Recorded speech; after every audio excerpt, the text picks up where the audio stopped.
Supreme কোর্টের অন্তর্বর্তী রায়ের আগে যারা পৈশাচিক নৃত্য করছিলেন, সেটা বিজেপির নেতা শুভেন্দু অধিকারী বলুন বা সিপিএম এর বিকাশ রঞ্জন ভট্টাচার্য বলুন বা যারাই বলুন, যারা নৃত্য করছিলেন যে এত হাজার লোকের 26,000-এর চাকরি খেয়ে তার উপর দাঁড়িয়ে এলোমেলো করে দেওয়া লুটে পুটে খাইয়ে রাজনীতি হবে, সুপ্রিম কোর্টের রায়তে তাদের এই পৈশাচিক উল্লাস থেমে গিয়েছে।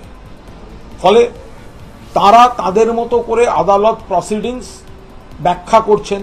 তাদের তো দু একজন বিচারপতিকে দেখে অভ্যাস, যারা কলকাতা হাইকোর্টে বসে তাদের পছন্দ মতো রাজনৈতিক কথা বলছিলেন, পরবর্তীকালে গিয়ে বিজেপির প্রার্থী হচ্ছেন। এই বিচারপতি দেখে অভ্যাস।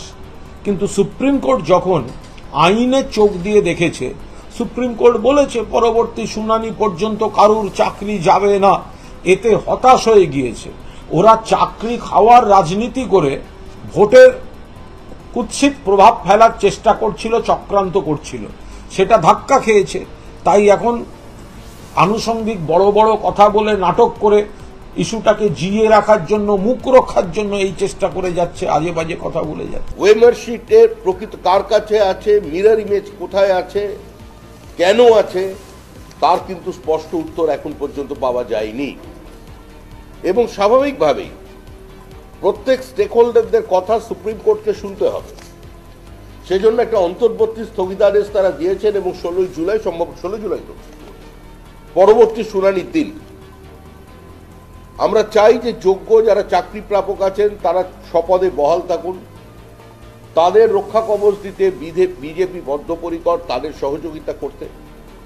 কিন্তু সমস্ত বিষয় যে শেষ হয়ে গেছে, দুশ্চিন্তার আর কোনো কারণ নেই, এটা মনে করারও কোনো বিষয় নেই। যারা মনে করছেন যে রাজ্য সরকারের যে মূল উদ্দেশ্য ছিল যে কোনো মূল্যে সিবিআই তদন্ত বন্ধ করতে হবে, সিবিআই তদন্ত বন্ধ হয়নি। এসএসসি যাদের অযোগ্য বলে ডিক্লেয়ার করছে, যারা সাদা খাতা দিয়ে চাকরি পেয়েছিলেন বা যাদের র্যাঙ্ক জাম্পিং হয়েছিল, তাদের কাস্টাডি অ্যান্ড ট্রায়াল এর যে নির্দেশ, তাদের হেফাজতে নিয়ে জিজ্ঞাসাবাদ করার নির্দেশ, সেটা কিন্তু বহাল আছে।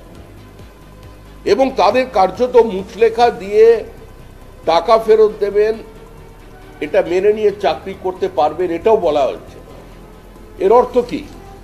যে সামনের দরজা বন্ধ হলেও ক্যাবিনেটের ভেতরে যে কোনো দিন পাশ থেকে কেউ ঢুকে পড়তে পারেন।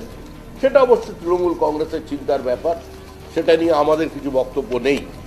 আমরা প্রথম থেকেই মনে করি এটা একটা প্রাতিষ্ঠানিক লুট, একটা দুর্নীতি, এবং যে ভাষায় সুপ্রিম কোর্ট কার্যত এদের আক্রমণ করেছেন সেটাও নজির।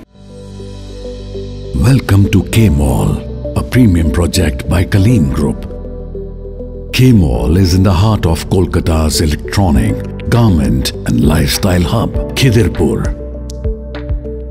K-Mall, which is designed as a world-class mall, is the outcome of endless effort of our experts, combined with modern superb techniques and new age design. Book now